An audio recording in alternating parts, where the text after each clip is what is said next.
I was going to say good afternoon, but it's actually morning here. So, good morning, good afternoon. I hope everybody's doing well. My name is Ben Gabriel. Welcome to our new client onboarding workflow webinar. Marcus Dillon is with me. Marcus, how's everything going down your way? It's good, man. Getting ready to wrap up the year. It seems like this is a busy week. This week has felt like a month already, but I think it's on the downhill. So thanks for of those that are joining us to get that extra hour of CPE before the year closes out. This is the last one for the year. Last webinar for the year. So, we're going to make it a good one as we always try to do. So, Christine, Rachel, and Amy are behind the scenes. Everyone will be doing their best to keep an eye on questions and those types of things. The topic is new client onboarding workflow. We're going to move pretty quickly. So, most of you know the drill already. The session is good for an hour of CPE. We'll do 4 polls. You've got to answer at least 3 of those polls to be eligible for the CPE. Amy, if she hasn't already, is in the process of uploading a PDF of the slides for the presentation here that you'll be able to download through the chat inside of the Zoom. And if you've got questions, please ask them through the chat and through the Q&A, and then we'll do a survey at the end. So we're going to get after it here pretty fast. Our learning objectives, listing 8 stages of our new client onboarding process, which we're going to go through each of those today in the next hour, and then also some key resources, and we'll look at those momentarily that you can use or review or look at or use as a reference, maybe to compare with your onboarding process. We'll look at some of those here. So those are our learning objectives. So just real quick, before we get into things, I'll go through just a few things. We're going to be going through our new client onboarding workflow resource, which will reference another spreadsheet called the sales and onboarding services template, and then another spreadsheet as well called the really team of 3 client assignment worksheet. So very quickly, inside of the collective platform, you are going to see our resource library. But inside the resource library, everyone, the document that we're going to be going through here is the new client onboarding workflow document. You can download that document right through here and pull it down anytime. You can also see we've got some links in here to reference other documents and resources that are used during the new client onboarding process. So this is the main document that we're going to be going through today. I wanted to make sure that I pointed that out, and it references some of these other worksheets, which we're going to look at. So Marcus, does that make sense so far? Makes sense, man. Like the pace. You're keeping me running so far, so it's Well, I good. want to I want to make sure we've got as much time as possible in our limited time together to go through new client onboarding, which for all of us, I think is something that we're all always trying to do a little bit better. You know, Yeah. it's a big and important thing. It's usually one of the first experiences a client has with us as a paying client, so it's really important, right, to state the obvious. Yeah. Yeah, for sure, man. So if you want to restart just from that slide and we'll get going. Obviously, this is the agenda for today. And, as Ben said, that resource is there, 8 simple steps to onboard a client in 2 weeks. And if anybody knows, it's not as simple as it seems, right? And we'll go through this within an hour, and you'll have questions along the way. So the real experts are behind the scenes, as Ben already said, with Rachel, Amy, and Christine. So fire away questions as they come up. And then that way they may answer them or we may talk through them as they come up. But yeah, we'll get moving here and go through that resource, obviously point to other resources that will help you in your onboarding journey. All right, so here we go. So first thing I wanted to start with, Marcus, and inside the new client onboarding workflow resource that everyone can get out of the platform, we do have a table in there that where folks can fill in if they want to, or at least think through the different solutions that they use for the different things or activities they have there. And I've gone ahead and listed DBAs here just so people can know as we talk through some of the details of the different phases and processes.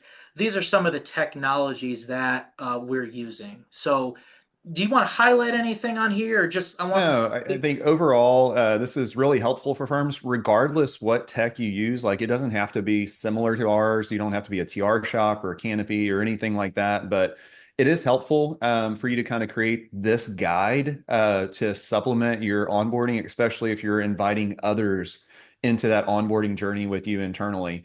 So this is what we use currently. And as many of y'all that have followed DBA's journey, like we're right now in the season of app fatigue, as a lot of us probably are. So we're looking for ways to use our core programs in deeper methods. So you'll see Canopy's listed there a few different times. HubSpot, just all the different things that we've evaluated, what can do things really well, and what we're already paying for, and what our team is already comfortable with.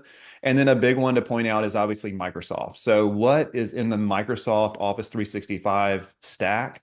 We use Bookings over Calendly. We use Teams for a lot of the client interaction calls. But yeah, like you'll see, there's also some specific programs which we're a TR shop. So you see UltraTax and fixed assets there, but then you'll see Keeper, which is really on the work paper side, and then obviously Vimeo, which I know a lot of firms also use Loom for video. So, but yeah, no, I think this is really helpful. And from previous questions we've asked firms, like even if you're not using a similar stack, it's helpful to see what others are using because maybe there is a similar process or a similar automation in your software. All right, great, Marcus. So good rundown there. So begin with the end in mind. Let's skip Yeah. to the ultimate goal here for new client onboarding. So can you talk a little bit about what the ultimate goal is when onboarding a new client? Yeah, onboarding is just to get them on the wheel of service quickly, right? And so I know that over the different iterations of onboarding at DBA and even the different team members that have assisted with onboarding, including me, that's painful chapter in our history when it's like, hey, the owner's going to do all the onboarding and get them up and then pass them off. And maybe you're there today, that's okay, but you also have to invite others into that journey, and that's a place of maturity. So 2 weeks to 6 weeks is really where we would love to have a client be timeline wise. And now we invite other team members to be in that. So the wheel of service, that team of three, they're the ones that are going to be serving that client long term. We do now invite them in to the onboarding journey to kind of help establish that relationship, help work through like what are they seeing during the cleanup process, because that's going to help them serve that client better on the other side of onboarding. And so all of that to say, like, the goal is to get this client through the onboarding process as swiftly as possible, let them have a good experience with our team to kind of kick off the relationship, if you will. But ultimately, you want that service team in place pretty quickly.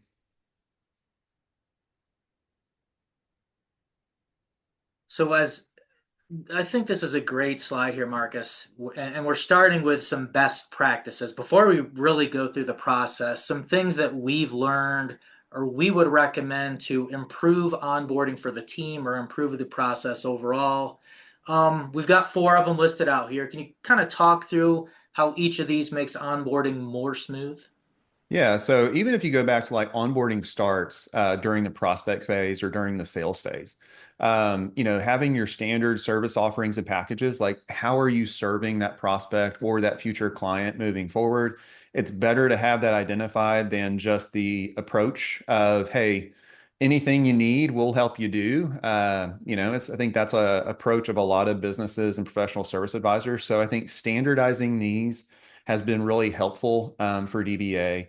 Also, choosing a stack. So for us, we've landed on supporting our clients through QBO. We still have a few legacy clients on QBD that aren't in the wheel of service like these QBO clients. And I'll say, like, the team members that have to go back and try to remember how to use QBD, it's a little bit painful. And I think once you build up efficiency in one stack, whether that's QBO, Zero, something else that you're using, it is a little bit harder to shift your mind into that other software. So highly recommend standardizing just stack as much as possible across clients. Maybe that's per industry niche that you're into. So and then the other couple of things that have really helped us are defining our roles, like what the roles are on our team, who does what, and then responsibilities, because then we can measure what success looks like, even during this onboarding phase and who takes point on what. It's it's kind of standardized from client to client that's onboarding versus, being a custom onboarding for every single one.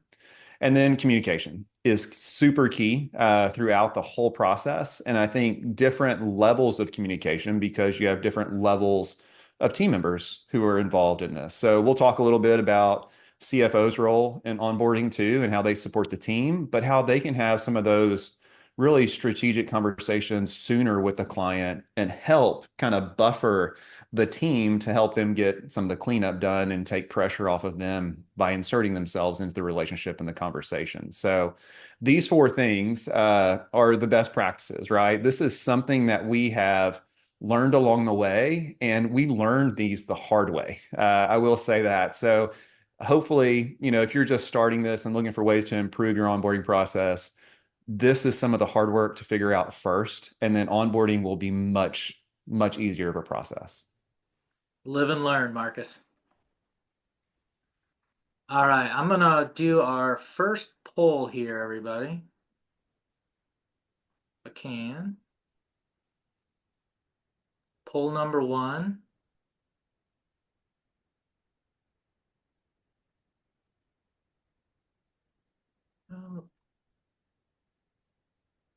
So we'll talk. Marcus talked a little bit about the goal being 2 to 6 weeks. I think you said, Marcus, there 2 to 6 weeks on onboarding. Just asking if folks have a time frame. Yeah, I think, and what you can do here is just look at your most previous onboardings, take a sample and see, hey, we've been doing this in 4 to 6 weeks or 6 to 8 weeks. So that's your baseline, right? And anything as you start to focus on ways to improve it, then that's how you measure on whether you're getting better or not, is against that baseline.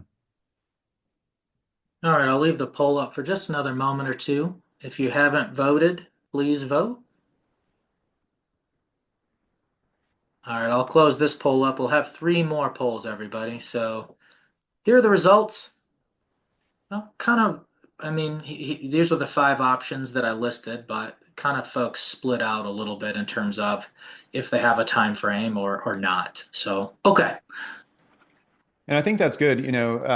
Going back to communication internally, you want to communicate what the time frame is to your team, so they can see what success looks like. So if you do develop a 6 week time frame, then make sure that everybody knows that. So, but yeah, this is the resource that we have shared there in platform, and that some of you may have downloaded already. These are the first 4 stages that we're going to talk through, kind of at during our first pass.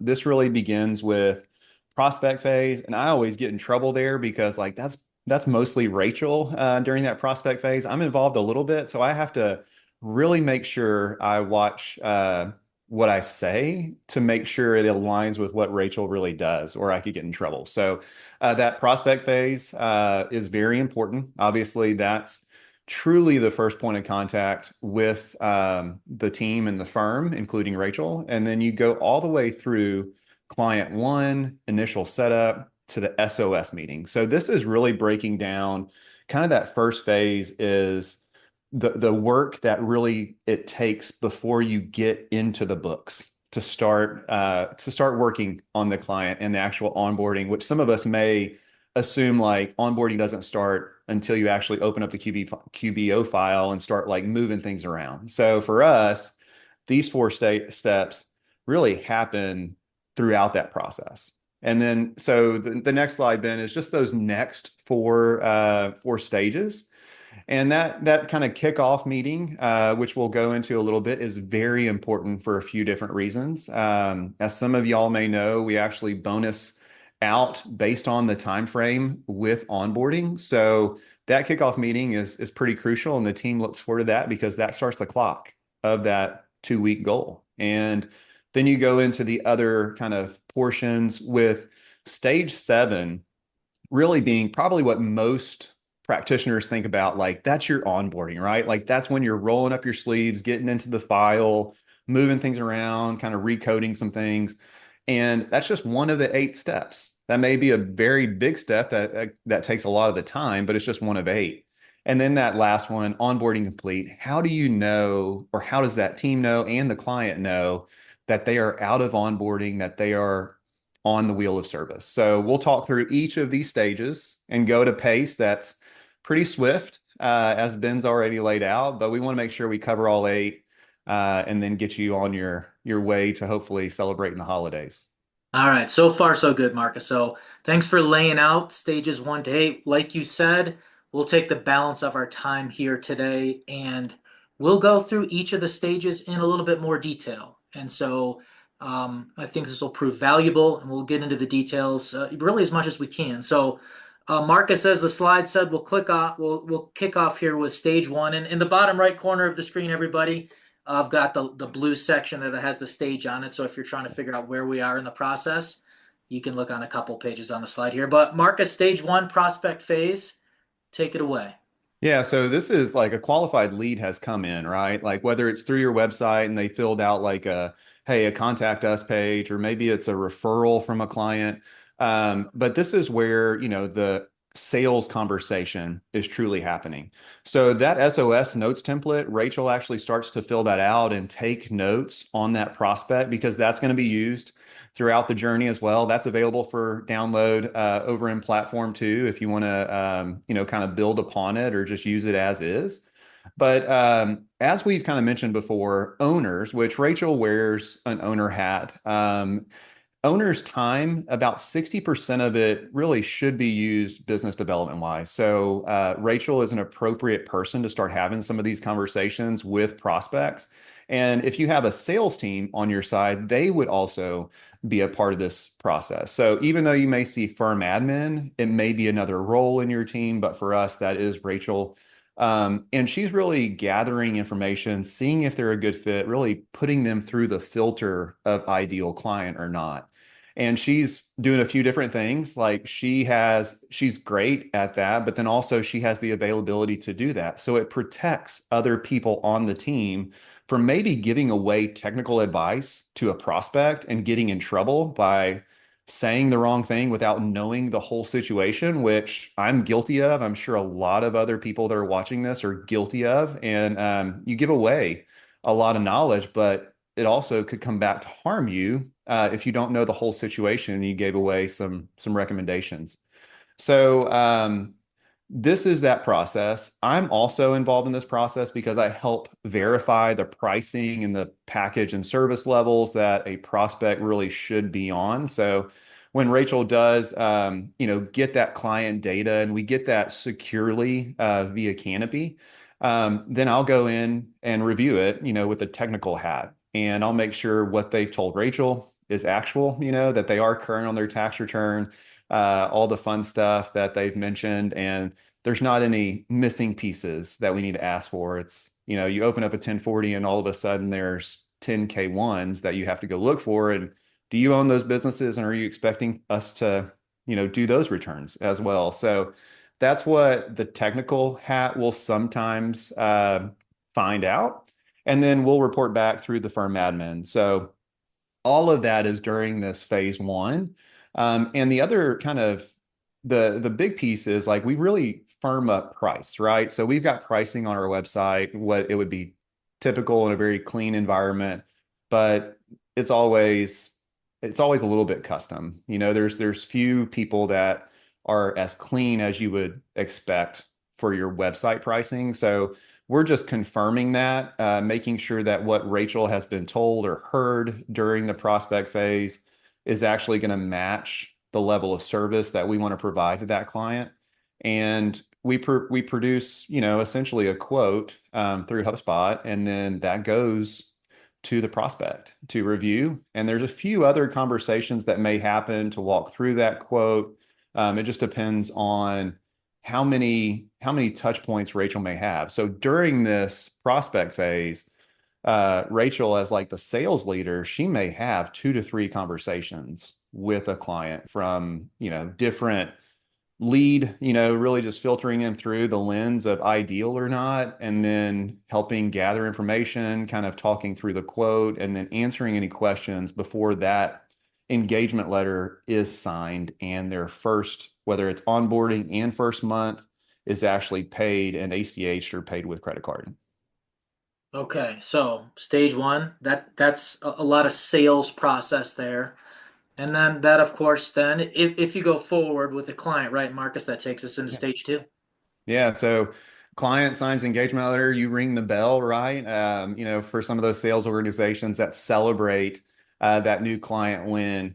The way that we actually celebrate that new client win, as mentioned, we use Teams, and we have a winning channel in Teams to kind of call out any big wins that we've got. Obviously, a new client is one of those wins, and then also when a team member gets shout out from a client. So this is actually a message that I posted.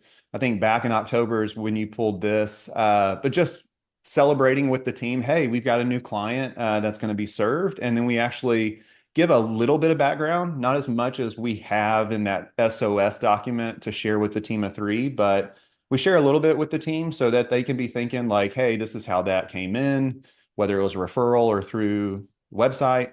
And then you also kind of give some background on what services we're going to provide because you want your team to be involved in this because they may make some connections and be like, oh, like this is very similar to that client that may help during this process, especially if it's a different team that is serving that client. So we try to align industry within teams. So obviously, if we have a dental client, they're going to go to the dental team, a vet client, they're going to go to the vet team. So, but yeah, some of the different leads that are coming in and ultimately become clients, we just want to shout them out and share with the team so that they can celebrate in that win overall. So the other thing that is mentioned here is the team that's going to be serving them. And it's not going to be a surprise to that team. We know that that team of three has capacity and availability to serve a new client. We may have actually invited them in to review some things during that stage one, that technical piece, especially like the client CFO, maybe the client controller reviewed some of the tax stuff. So, but yeah, that's part of, there's no surprise here whenever you assign the client to the team of three. And part of the leadership team, we're going through capacity once a month in a scheduled meeting to see how the teams are doing and who has bandwidth. And that's done, at a time. And we have a spreadsheet there that is also a resource just to make sure that as we're building out client service and client delivery, that the teams are properly balanced. And so I think that's something that we've learned along the way. And the leadership group does come together to determine like, hey, this is the next team that's up to serve that next new client. If it's in this industry, we may have to kind of reassign or assign specially because of what it is. But we're having multiple conversations, and the leadership's also having one-on-one conversations with their teams. So they also know where maybe, some capacity exists or doesn't. I think that's a lot of times we get into maybe just looking at numbers as accountants, and then we think somebody can handle more than they can, but they've got something else going on or a client that's going through some stuff, and we have to be prepared for that. Okay, Marcus. So let me do our next poll here. So take a. I think we're doing great here. So let me do another poll real quick, everybody. A little breather. So I think the other piece there, Ben, on that was that after that stage two, after that client one, we actually schedule the SOS, which Yep. is a meeting internally that we have. Yep. So here's the next question. The poll's up, everybody.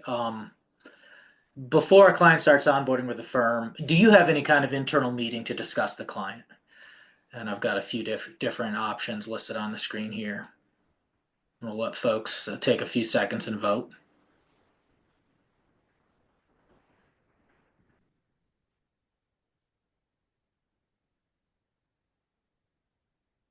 Trying to go back to the webinar chat questions, just to make sure we're not totally skipping out on something, throwing anybody under the bus. Okay, a few more moments and I'll close the poll if you're yet to vote. Okay, here we go. Oops. So here's the results. So it looks like most folks in the room here are having some type of a meeting or discussion in advance, and a few are not before a client begins onboarding. So that was my pre-kickoff meeting question, Marcus. So Yeah. we're going to get to that here. So at stage three, we're calling initial setup. And I've just got a screenshot, and this is also a resource available on our platform as well. But I think you mentioned a little bit about the team of three worksheet or spreadsheet or assignment worksheet already too. Yeah, so that's a screen grab of that spreadsheet. So like that's what we're going through and updating and kind of making sure that everybody across the team, including Deidre, who's our tax admin, who is heavily involved in this step three, really it's her step because what happens is Rachel invites, others in to help this process. And one of those people is Deidre. So she's not on a team of three. She's actually an admin. And as part of that, she sets up all the different projects that align with the services that this client just engaged us for. So maybe there's multiple tax returns, maybe there's a payroll and a payroll cycle. So we drop all of that into Canopy and then assign it to the team in Canopy. So then it pops up on their dashboard. And that doesn't happen magically. It actually has to have somebody involved to set that up. And that is Deidre. Like she's great at that and she manages our Canopy for us. So the other thing that she'll do is pro forma tax returns for the controller to review. So she'll actually drop information into UltraTax. And then she'll also produce the 8821 and the 2848, both power of attorney that we want to get on every new client. And then that way we can pull transcripts, we can work through any IRS issues as they come up. And we haven't been doing that forever, but we've been doing it for a few years now. And I would say that it is helpful to have those ready to go because, as we showed a few weeks back, Canopy, we actually can pull transcripts exact like within program. And, as you're preparing a return, you can go check ES payments and you can go check some different things to make sure, that things were applied appropriately if payment was made. So, and then Deidre's last step is she's just looking at cycles. So she'll ask questions throughout, like what's the first month of financials, all of that good stuff. So she actually knows when to start those projects. And so this is D step, and she does a great job at it. And it's something that can really be handed off to any team member that's just really good with Canopy, also UltraTax because she is in the tax program. So, but yeah, she's moving throughout those couple of programs to help set things up for the entire team. Okay. So that brings us into what you guys call or what we call the SOS meeting here in stage four. So talk a little bit about that meeting, please. Yeah, so SOS meeting, the poll was a great one. So some of you are already meeting up to kind of discuss a client. And, we've had different team members involved throughout the onboarding and prospect phase. So you just don't want that information that's gained throughout this entire process to be lost. So we're taking notes in that document. This SOS is essentially an internal meeting, right? So we're not meeting with the client yet. This is all internal on our side.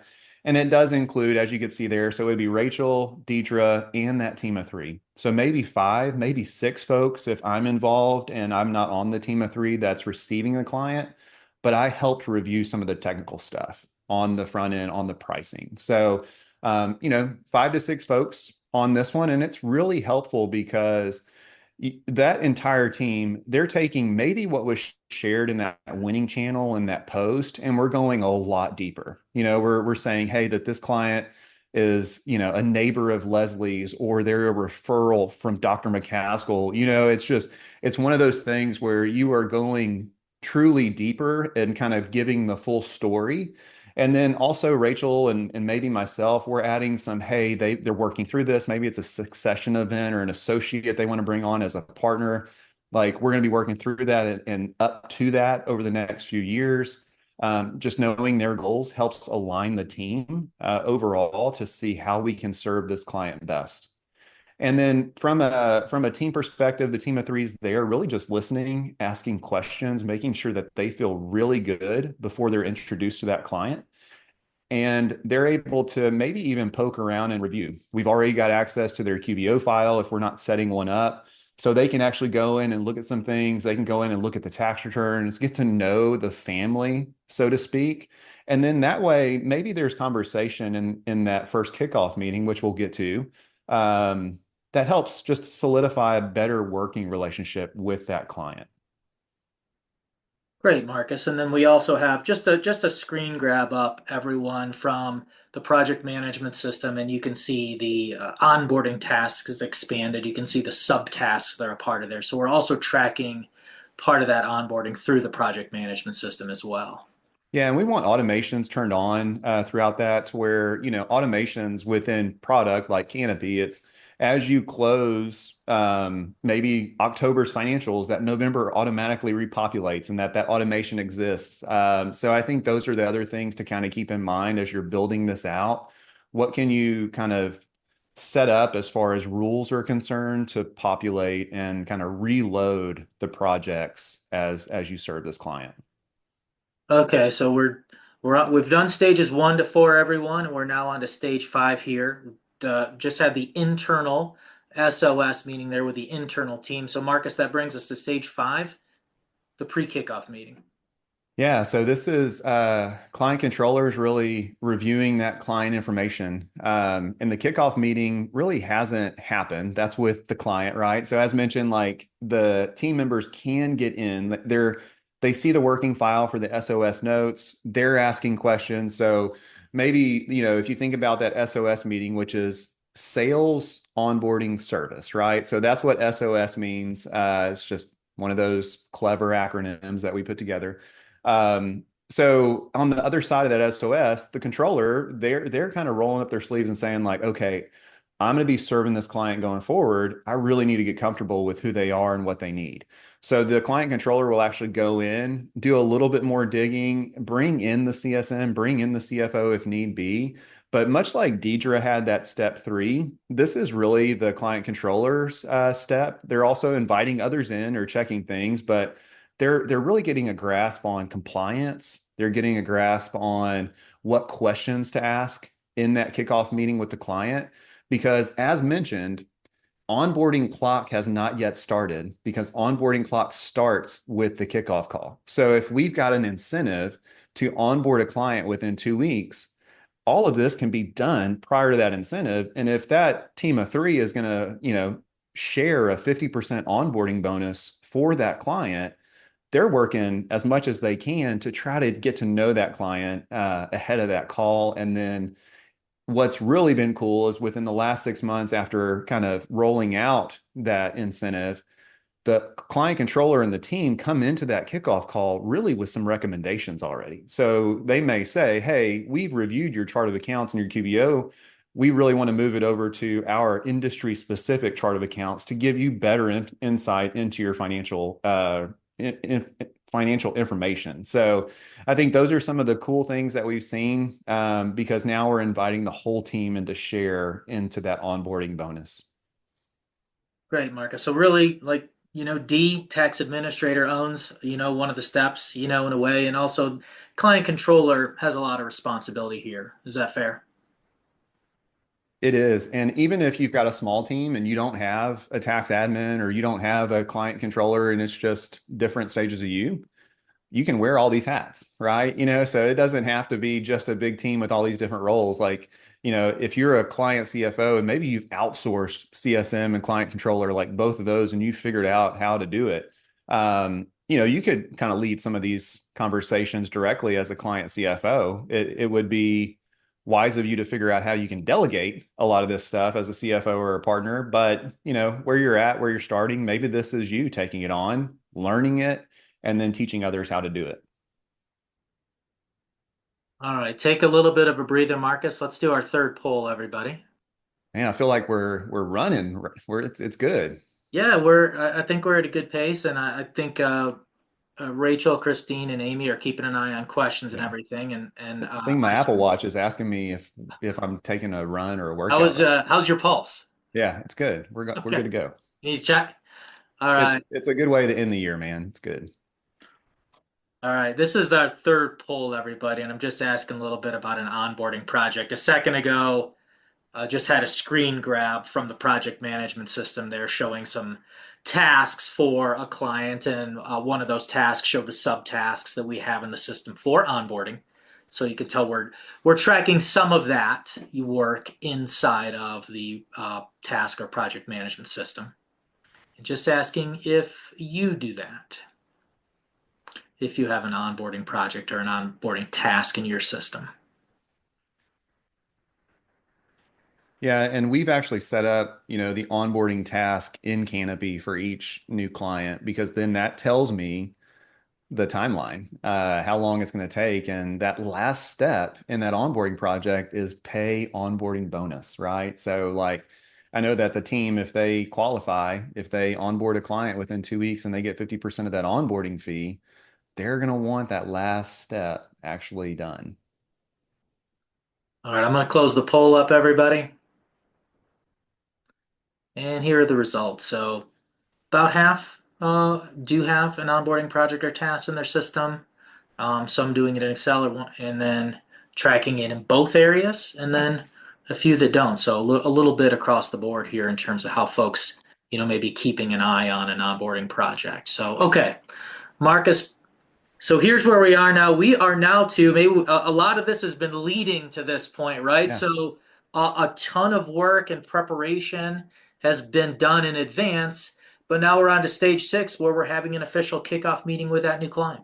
Yeah, and that's the fun thing in this. We've only got 8 steps. So if our internal team is really, if they're in the control seat for stages 1 through 5, right? Stage 6, stage 7, stage 8 could go a little bit slower than each of those previous stages, but you're more than halfway done, right? So I think that's the thing to keep in mind. Stage 6 is very important because we want that client relationships to start out on the right foot. So this is that first meeting. It could get overwhelming just because of the amount of people on that Teams call. You have a client, and then you may have somebody else's on the client side. Maybe it's a decision maker, maybe it's a spouse, maybe it's an office manager. We're not going into too complex of information, so we do want to get some team members there if we're going to be working closely with a team member internally on that client side. But then on our side, you've got the entire team of 3. So you got 3 folks, and then you've got Rachel and maybe myself. So you've at least got 4 people. And the reason why Rachel is there is because she's really handing the baton. She's handing that relationship off from, prospect sales phase to onboarding and service team. And so that's the team of 3. That's the same team that's going to serve them throughout the life of their service here at DBA. So it really is that passing of the torch, so to speak.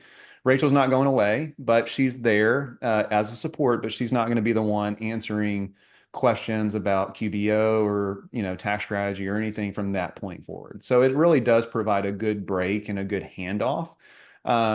The other thing there is Rachel's leading this meeting just in the beginning, and then the client controller actually steps in because remember stage 5, client controller did all their pre-work. They probably also put together an agenda for this meeting, which I know one of our controllers, Holly Carr, is very detailed and loves to go into these meetings with talking points. And so she'll go into it with points to talk about through the client. And she just goes in really well prepared. So if you are one of those client controllers, would highly recommend that you go into these meetings because you're going to be leading it, right? So that agenda is out there in the SOS notes template, and they can just follow the SOS notes. We're not sharing that with the client, but it is something that they can lead that meeting with.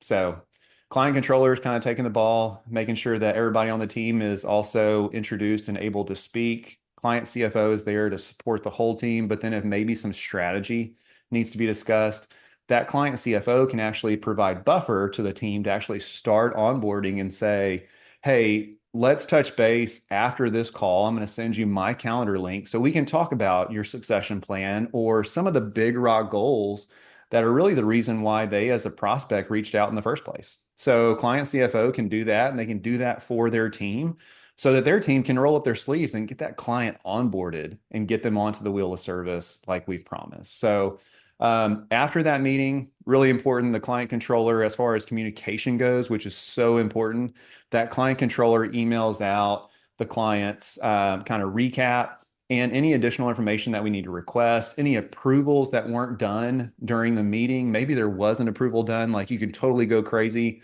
on my chart of accounts. So she's just confirming that maybe in that email, and we're off to the races. We like to have some of that, in writing before we really get going, and then Once they've approved it or approved it in that meeting, it's just start the onboarding. So, Marcus, people may think about onboarding differently. Clearly we think about it as this eight stage process where there's pre-work before people have met the client, or at least, people doing the work have met the client, on a day-to-day basis. But to me, this is a big meeting with the client.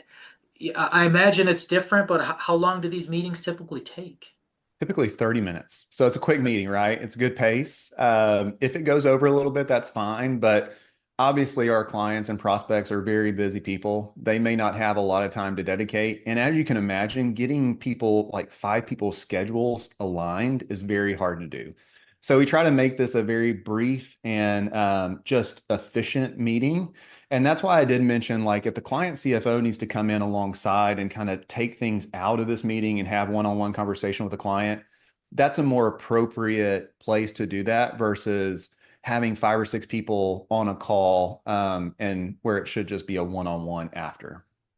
Okay. And so is it typically, um, I mean, how would you get as many people at the client's office that need to be involved? Is that typically, are you talking to the owner? Are you talking with someone else that's working alongside that owner potentially? Yeah, you don't want it to be overwhelming. So a lot of times maybe it's something like a kickoff where it's the owner, a spouse of an owner, if they're, also involved in the business or really involved in the family finances, so to speak, because we want them to be comfortable and we want them to know who their team is whenever they do reach out for requests or send documents in.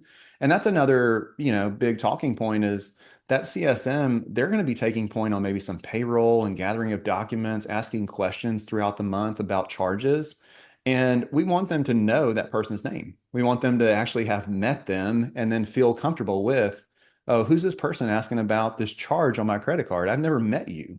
And so if we can knock down some of those concerns just by having a very quick 30-minute meeting, we want whoever is available to be there. And we also can record these obviously and share them because there's not really big like financial or confidential information being shared in this kickoff meeting. So maybe there's an office manager who couldn't make it. Maybe there's somebody involved on the business side. And we could essentially record this and share it with that person, just so that they feel up to speed as well. Got it. Okay.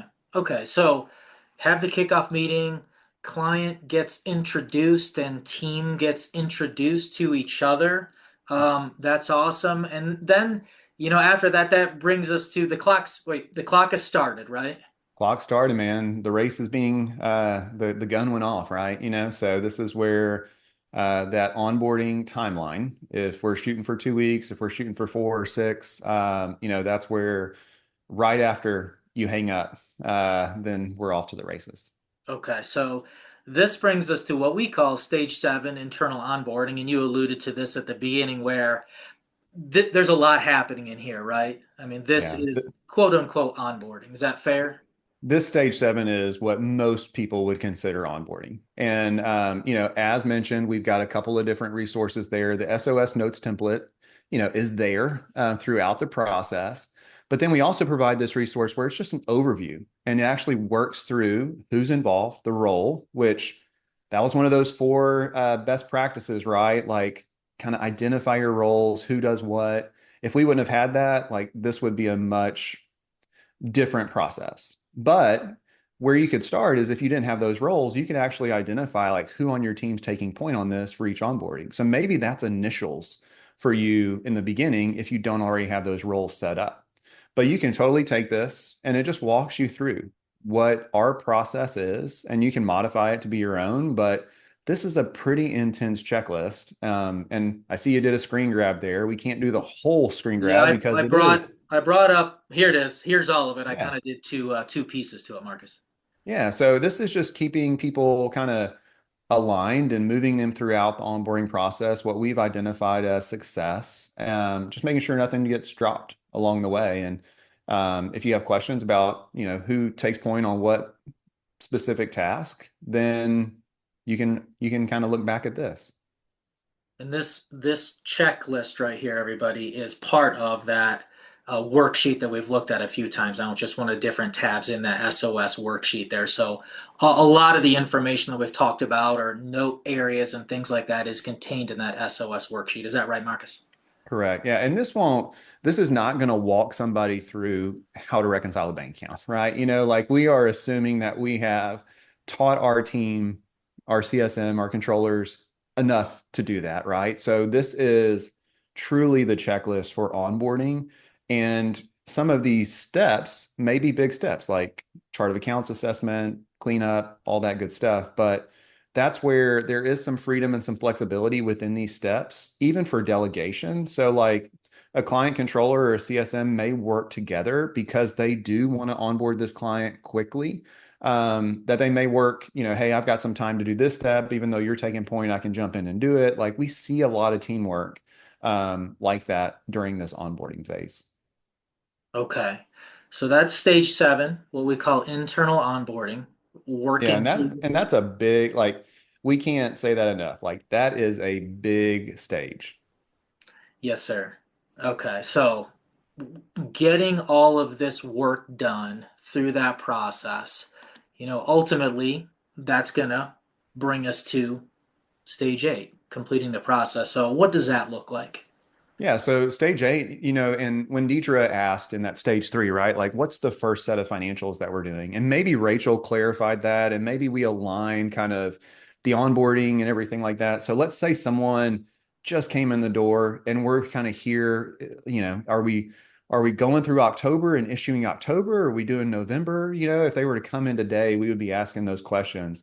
So once we've identified what that first set of financials are that we're really issuing, that kind of marks the conclusion of onboarding because once those financials go out, then the very next month is just service, right? So it's moved out of onboarding. So that's one of the finish lines is did that first set of financials actually go out to the client with commentary from the controller? So that means that CSM controller have both been involved. Client CFO is there as well. Maybe they're a quarterly client and their meeting cadence like we're right up on that, kind of to have some of those goal setting initial conversations.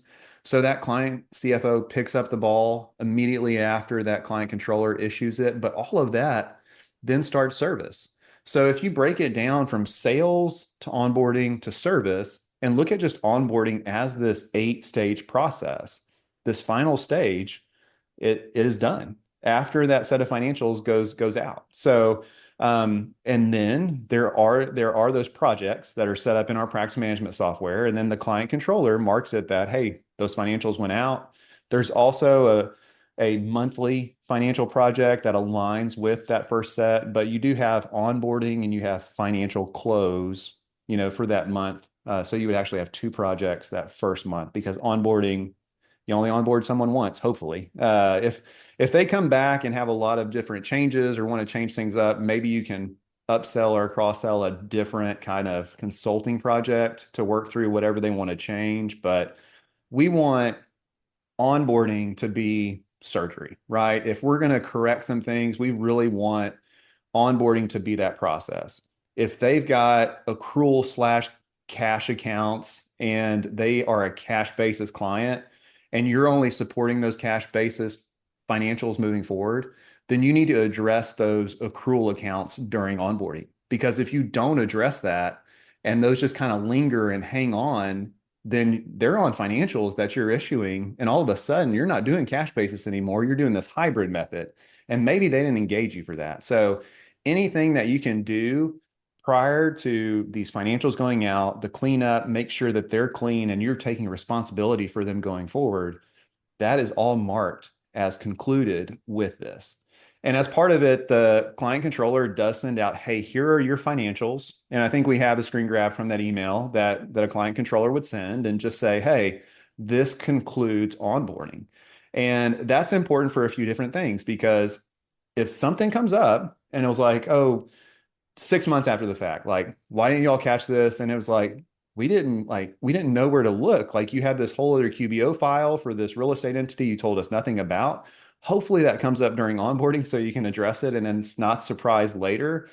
So if you've said concluded, and something comes up like that, then it gives you opportunity to have another pricing conversation, have another consulting conversation, because it's just something that unfortunately was not discussed, or maybe, gives opportunity for further services in the future. So all that to say, like, this is that final step. This actually concludes the onboarding window for, bonus calculation. If it's 2 to 6 weeks, the team is getting, kind of some percentage of payout of that onboarding fee. And then all the other pieces really just move out of onboarding, which we know is such a heavy lift, especially if your team doesn't have much capacity, then they can just get back up on the wheel of service. And so, for 2025 DBA internally, we've got a 15 new client goal, just coming in through organic. So we're not onboarding really any more than two, maybe even three clients at a month at most. And that's no more than one team doing one onboarding at a time in a perfect world. So all that to say, you don't want somebody that's just doing onboarding after onboarding after onboarding. That would be a very hard job unless they signed up for that very hard job. Marcus, one thing that I see, and this is a little bit of foreshadowing for us in a future webinar training that we're doing, but inside of the sample onboarding email that we've got a screen grab up here, it says click here for commentary. Can you talk a little bit about what that means? Yeah, as mentioned in that tech stack, we use Vimeo to voice over record every set of financials or every deliverable that is issued by DBA, including a tax return, right? So that client controller is talking through the results, giving them, maybe pointing out some things that they would look at if they were the owner, or that an owner may have questions on, whether it's a financial statement or a tax return. We started that a few years back. It's been extremely helpful because it doesn't replace a client conversation or a meeting, but it actually helps prepare that client and hopefully answers some questions that they may just have that are low-hanging fruit. And then they come to us and they want to schedule a call, or maybe it's a strategy session. And it's a much better conversation because we're not just pointing to their financial results. So in our mind, advisory isn't really speaking to, oh, this is what your P&L says, or this is what your balance sheet says. Advisory is, hey, we're building upon this to actually go look at the future. And like, this is what your results were. So what is that telling us about where we're at today and where we're going to be in 3, 6 months from now or years from now? And how do we respond? I think those are the things that clients have been very receptive to. And it's a better use of the client's time versus, hey, let's talk about your tax return. That can be asynchronous communication through video. And we use Vimeo. Others use Loom. I would say if you're doing video, just make sure that you can password protect it, not just a link, because if it does have identifiable information, kind of sensitive information, you do want to give that protection to your client at all costs. Okay. So Marcus, we've got another poll, and we've also got a little bit of time for questions and everything, and I'll get that Sweet. this fourth poll up and everyone. But we have just walked through a significant amount of work and a significantly important thing, certainly with onboarding a new client. We've walked through that in a fairly short amount of time. Um, any final thoughts there that to share? I wish I could onboard a client within an hour. We talk through this very fast. And I think it's just a lot to cover. If you have questions throughout, if you have questions right now, we'll have probably about 5 minutes to go through those. Rachel's on the other side. But this is a really good question as well, man. So I like it. It's on point. This is our fourth and final polling question, everyone, and you can pick two options here, but I think I've got 7 or 8 or 9 listed here. So, and if You, there's you didn't you didn't have a write-in. no, I didn't have it right, and I should have. So if I didn't list one of your favorite Christmas movies, and by all means, I very well could have missed it because there's certainly many out there. You can send those through in the chat here, but I'm looking for what your top two favorite holiday or Christmas movies might be. So So, I'm so gonna give. Tim's asking, where is Elf in all caps? So he's angry. He's yelling at us. And Elf is there second to the bottom. I guess It's Tim wanted to there. mark it twice. You can only see. I think you can only maybe see five answers at a time. So I apologize. You Okay. might have to scroll a little bit there Okay. on your polling question. Yeah. And when I look at this list, Ben, like these are all so many of my favorites. But I live with a lot of females as well. So I go to like, okay, where is Love Actually? Where is The Holiday? Just different. And then you got all the Hallmark movies, man. Like, so not saying that we watch those, but there's probably people out there that do. All right. So Marcus, you're absolutely right. Maybe in a future polling question, I will include some of those really good movies that you noticed as well. Here's where people landed. I'm a little bit disappointed that Die Hard didn't get any votes, but maybe No that's votes. just Wow. because it was at the bottom. Maybe. Or maybe that's just assumed that that's one of the best Christmas movies out there. I'm not sure. But Home Alone is definitely getting some love. The Grinch, which I think is my wife's favorite Christmas movie. Elf getting some love as well. So it's that time of year, and we are watching all of those movies multiple times a week at my house. So, all right, I just closed that poll up. Yeah. Um, And I I think Anna's in the background watching Christmas on 34th Street, like White over Christmas, maybe. White Christmas. Okay. There's another one that was her favorite that she keeps on repeat too. So, Um, all right. Well, we do have a few extra minutes for questions if there are any additional questions, but just want to thank everybody for your time. I think we did pretty good. Obviously, we talked through a lot of things in a fairly short amount of time, but Marcus, we talked through all of the phases of the new client onboarding process and a lot of work involved in that. And yeah. And any I would final just say, thoughts from like, you? Yeah. build upon this, make it your own. We've provided a few different resources, right? So, Excel's always great to go create it your own. If you have questions, Rachel is always open to discuss that with y'all about what that looks like at DBA and the rest of the team here as well. So if there's, you know, questions that don't need to be asked today, but maybe just one-on-one, we're here for you. Just want to make sure that y'all are good to go and onboarding is a process. And I know that we all can agree that it can be a very painful process. And I know, speaking from experience, sometimes I look up weeks after we've accepted that new client and they're still in onboarding, and it's like, we're never going to make money on this. Why did we accept this client? And so I think now that we've got a better process, I don't have those same concerns. All right. Well, thanks, Marcus. Thanks, Christine, Rachel, and Amy in the background. And especially thanks everyone for attending. We really appreciate it. We'll see you soon. Happy holidays and see you in 2025. Bye, everybody. All right, guys. See ya.